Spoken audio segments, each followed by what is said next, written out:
The convergence between land-based and real money wagering is a hot topic right now in the industry. With that in mind, Traffic Generation put together a team of industry experts to answer some questions.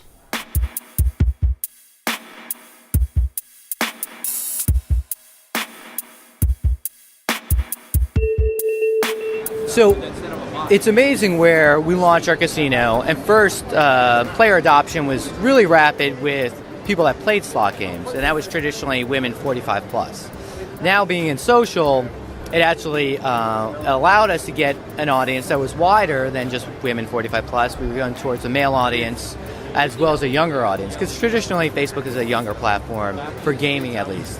And so with that said, our age went from a median age of 45 down to a median age of 34. Our male-female ratio is 53% female, almost 50-50, and 47% male. So you can see that the demographic has certainly changed. With that said, social has really done a good job not only bringing new players in, but also being able to cross-sell and upsell new products, right? So even though they're like one slot machine, you can introduce new content. Discovery is very easy. And also when you have free gameplay, you give them free coins. In our casino, we give free coins every 4 hours. So it gives the person the opportunity to play for free. 98% of our players play for free. It's an engagement. It's very addictive, but it's fun. It's a fun environment. It's all about entertainment for us, and really just giving our content out and letting people play it.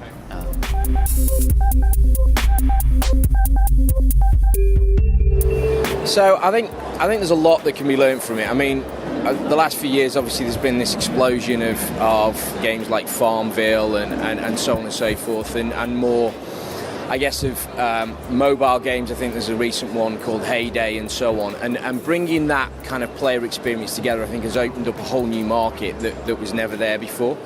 I think integrating that now more into traditional slot content, or even, I guess, potentially into table game content, but perhaps more so slot content, and taking some of those game concepts over into the real money world, I think is absolutely beneficial. But I think there's a huge amount that can be learned from it.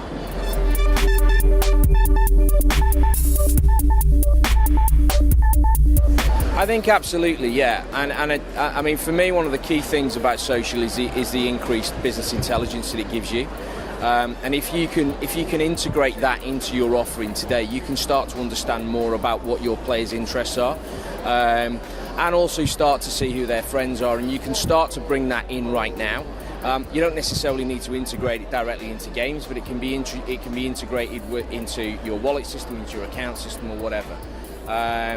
But yeah, they can definitely get ahead of the game. Yes, there are definitely the operators, especially in the US, and this doesn't go for all operators. But in the US, the marketplace is very much aimed at the grind, the fun players. And they want them through the door, so they've got to get ahead of the game to make sure that they can hook them and bring them into their casino before they've even left their homes, before they go to Las Vegas or one of the resorts.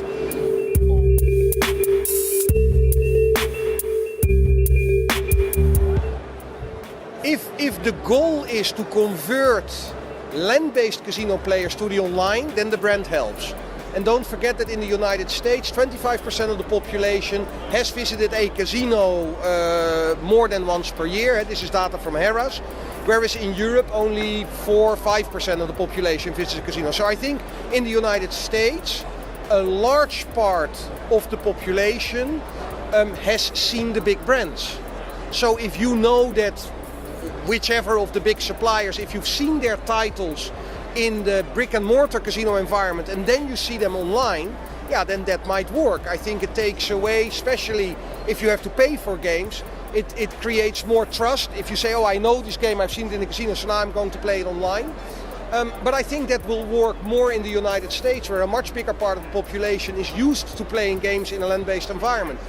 I think what you see in and around Europe is that it's not the big brand that makes people play on the internet. It is a trademark.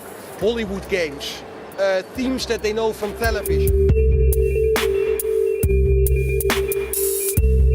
I think so. I think, they see the money. I think it's a $4 billion business in terms of virtual casinos, virtual goods, if you will, based on the casino vertical, both in Facebook as well as mobile apps. So the opportunity is huge. If you have good content like High Five Games, you want to be able to go multi-platform. You want to leverage every single channel you have to get the most out of that game content that you've built. We have premium games. We want to leverage that game for land-based and realize as much revenue from land-based, realize as much revenue from social, realize as much revenue from online gaming. So the online gaming guys are taking that content and say, hey, we can make a boatload of money, or at least some money, in social, and leveraging that same content. Why not do it? And then also giving the opportunity for free gameplay is always a great thing. You want to demo the products, you want to play for free, you get people, comfortable with the game itself. So that's an advantage. They may be just using it as a promotional vehicle, but certainly it may pay dividends in the online wagering space later on. So whether it's promotional or an actually revenue-driving channel for them, I think it's a plus either way.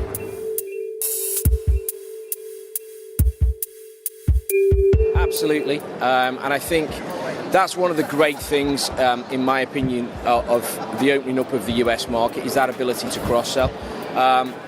It's never really been possible in Europe because online gaming has just kind of pushed ahead. And we take the UK as an example. There isn't really a land-based casino scene that we could talk of in the same way as there is in the US. But having the ability to extend your brand out, enabling people to play either in a free-to-play environment or in a real money environment or even social, and then taking whatever benefits you can get from that back into the